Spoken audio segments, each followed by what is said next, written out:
Hello and नमस्कार दोस्तों, स्वागत है आपका हमारे YouTube channel learn with RP पर। आज हम आपके सामने कक्षा 10 का मॉडल पेपर लेकर के आ गए हैं और इसमें हम आपको जितने भी प्रश्न दिखाएंगे ये सभी प्रश्न यूपी बोर्ड ने ही जारी किया है और इसमें जितने भी क्वेश्चन हैं इसी प्रकार का मॉडल पेपर, सेम यही पेपर, यानी कि जितने क्वेश्चन इसमें हैं उसी प्रकार का पैटर्न बना करके आपको बोर्ड एग्जाम में पेपर दिया जाएगा। यानी कि जितने क्वेश्चन इसमें हैं उतने ही क्वेश्चन आपके बोर्ड एग्जाम के पेपर में दिए जाएंगे। ठीक, तो चलिए आज के इस पेपर के एक एक प्रश्न को आपको दिखाते हैं और प्रत्येक पेपर के पार्ट को आप अच्छी तरीके से देख लीजिएगा और सभी क्वेश्चंस को तैयार कर लीजिएगा, क्योंकि सभी बोर्ड एग्जाम की दृष्टि से वेरी इम्पोर्टेंट हैं।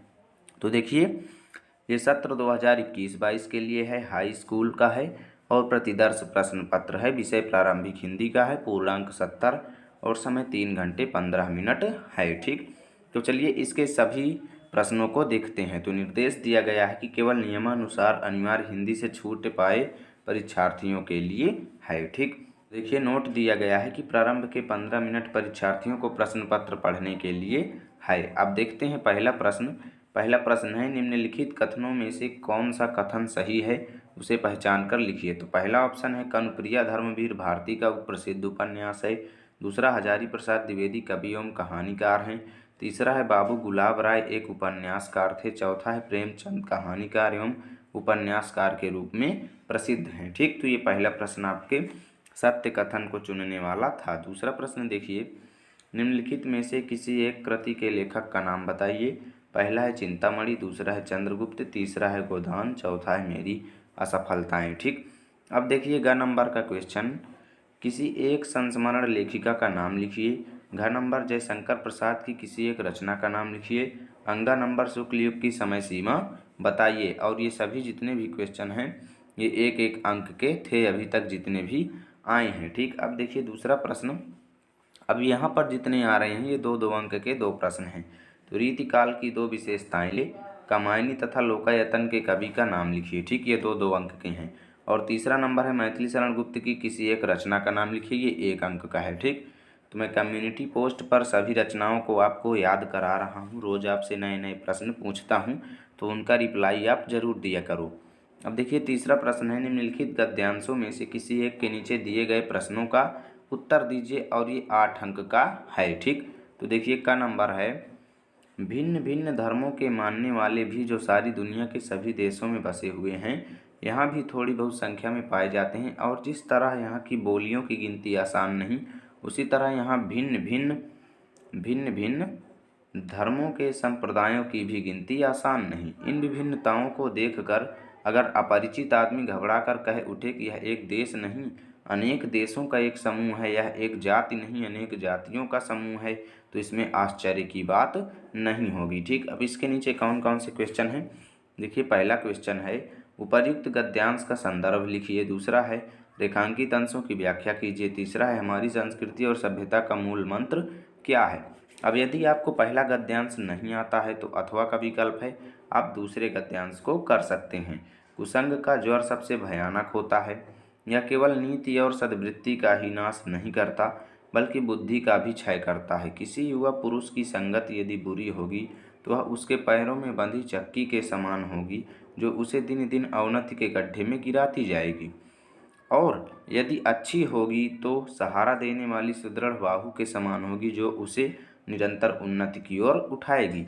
अब पहला प्रश्न है, उपर्युक्त गद्यांश का संदर्भ लिखिए। दूसरा है, रेखांकित अंश की व्याख्या कीजिए।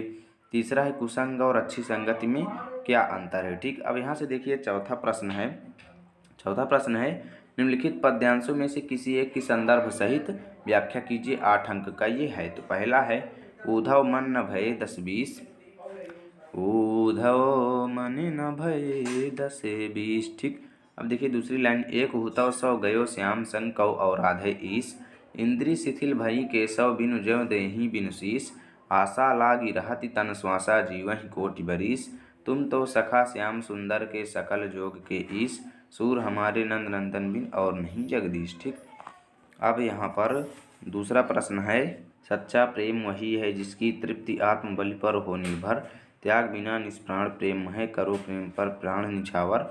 अब देखिए आगे है, देश प्रेम पर प्राण निछावर, देश प्रेम वह पुण्य क्षेत्र है अमल, असीम त्याग से विलसित, आत्मा के विकास से जिसमें मनुष्यता होती है विकसित। अब देखिए 5वां प्रश्न जो है वो निम्नलिखित में से किसी एक गद्य खंड का ससंदर्भ हिंदी में अनुवाद करना है और ये 6 अंक का है। ठीक, अब देखिए क्वेश्चन जो है, भारतीय संस्कृति तु सर्वेषां मतावलंबिनां संगम स्थली, काले काले विविधाः विचाराः भारतीय संस्कृतौ समाहिताः, एषा संस्कृतिः समासिकी संस्कृतिः, यस्याः विकासे विविधानां जातीनां संप्रदायानां विश्वासानांच योगदानं दृश्यते, अतएव अस्माकं भारतीयानाम् एका संस्कृति एका च राष्ट्रीयता। अब अथवा का विकल्प आपके सामने है। अब दूसरा प्रश्न कर सकते हैं, मानं हित्वा प्रियो भवति, क्रोधम हित्वा न शोचति, कामम हित्वार्थवान भवति, लोभम हित्वा सुखी भवेत्। ठीक, अब देखिए दोनों का एक ही अंक है। अब यहाँ से देखिए ये 2 अंक का प्रश्न है, निम्नलिखित में से किन्हीं 2 प्रश्नों के उत्तर संस्कृत में लिखना है। तो पहला है कुत्र मरणम मंगलम भवति, दूसरा है भारतीय संस्कृते मूलम किमस्ति, तीसरा है नरः किम हित्वा न शोचति, चौथा है लाभानाम उत्तमम किमस्ति। ठीक, अब यहाँ से देखिए 6वां प्रश्न जो है वो निम्नलिखित में से किसी एक लेखक का जीवन परिचय देते हुए उनकी किन्हीं 2 रचनाओं का उल्लेख कीजिए और ये 3 अंक का आपका आएगा। तो पहला प्रश्न है डॉक्टर राजेंद्र प्रसाद, दूसरा रामचंद्र शुक्ल, तीसरा जयशंकर प्रसाद। ठीक, अब देखिए ख नंबर यहाँ पर पद्यांश वालों में का है, तो निम्नलिखित में से किसी एक कवि का जीवन परिचय देते हुए उनकी किसी 2 रचना का उल्लेख कीजिए और ये भी 3 अंक का है। तो पहला है तुलसीदास, दूसरा रामनरेश त्रिपाठी, तीसरा सुमित्रा नंदन पंत। ठीक, अब देखिए यहाँ पर 7वां प्रश्न जो है वो करुण रस की परिभाषा लिखिए तथा एक उदाहरण भी प्रस्तुत कीजिए 2 अंक का, और उपमा अथवा रूपक अलंकार की साधारण परिभाषा लिखिए 2 अंक का, चौपाई छंद के लक्षणों का उल्लेख करते हुए एक उदाहरण भी दीजिए 2 अंक का। ठीक, तो ये था छंद चौपाई काव्य सौंदर्य के तत्वों में से। ठीक, अब देखिए 8वां प्रश्न, 8वां है निम्नलिखित में से किसी एक पद का समास विग्रह कीजिए तथा समास का नाम भी बताइए। तो पहला है अंशुमाली, दूसरा मुरलीधर, तीसरा वीणा पाड़ी। ठीक, तो समास भी आप पढ़ लीजिए। अब देखिए ख नंबर, निम्नलिखित मुहावरों तथा लोकोक्तियों में से किन्हीं 2 का अर्थ स्पष्ट करते हुए अपने वाक्य में उनका प्रयोग कीजिए। तो पहला है ईंट का जवाब पत्थर से देना, दूसरा डूबते को तिनके का सहारा, तीसरा मर कसना, चौथा है ओखली में सिर देना। ठीक, अब देखिए ग नंबर प्रश्न जो है, निम्नलिखित में से किसी एक के 2 पर्यायवाची शब्द लिखिए। पहला है कमल, दूसरा पृथ्वी, तीसरा लक्ष्मी, चौथा है आकाश। अब देखिए घ नंबर क्वेश्चन, निम्नलिखित शब्दों में से किन्हीं 2 के तत्सम रूप लिखिए। पहला ही, दूसरा हाथ, तीसरा पोथी, चौथा सूरज। ठीक, तत्सम रूप लिखना है। अब देखिए अंगा नंबर, निम्नलिखित में से किन्हीं 2 के विपरीतार्थक शब्द लिखिए। पहला आनंद, दूसरा उठना, तीसरा कटु, चौथा है साक्षर। अब दिखाते हैं आपको आगे के प्रश्न। तो 4 नंबर में देखिए यहाँ पर निम्नलिखित वाक्यांशों में से किन्हीं 2 के लिए एक एक शब्द लिखिए। तो पहला है जो न जाना गया हो, दूसरा अकस्मात या एकाएक घटित होने वाला, तीसरा दोपहर के बाद का समय, चौथा जिस भूमि में कुछ उत्पन्न ना होता हो। ठीक, अब देखिए 9वां नंबर प्रश्न, निम्नलिखित में से किसी एक शब्द में संधि विच्छेद कीजिए और संधि का नाम भी बताइए। तो पहला है प्रत्येकः, दूसरा स्वागतम, तीसरा अत्यंतः। ठीक, अब देखिए ख नंबर प्रश्न है मति शब्द के षष्ठी विभक्ति के एक वचन का रूप लिखिए 1 अंक का, और ग नंबर है फल शब्द का चतुर्थी विभक्ति के एक वचन अथवा षष्ठी विभक्ति का बहुवचन रूप लिखिए, ये भी 1 अंक का। अब देखिए घ नंबर पठ अथवा हस धातु की लकार मध्यम पुरुष और बहुवचन बताइए, ये भी 1 अंक का है।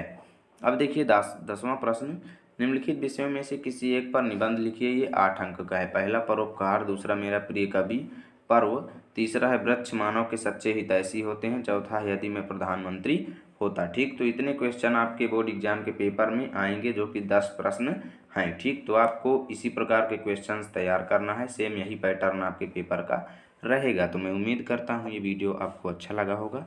यदि वीडियो अच्छा लगा है तो लाइक कीजिए, चैनल पर नए आए हैं तो सब्सक्राइब कीजिए, जिससे नए नए वीडियो आप तक सबसे पहले पहुँचेंगे।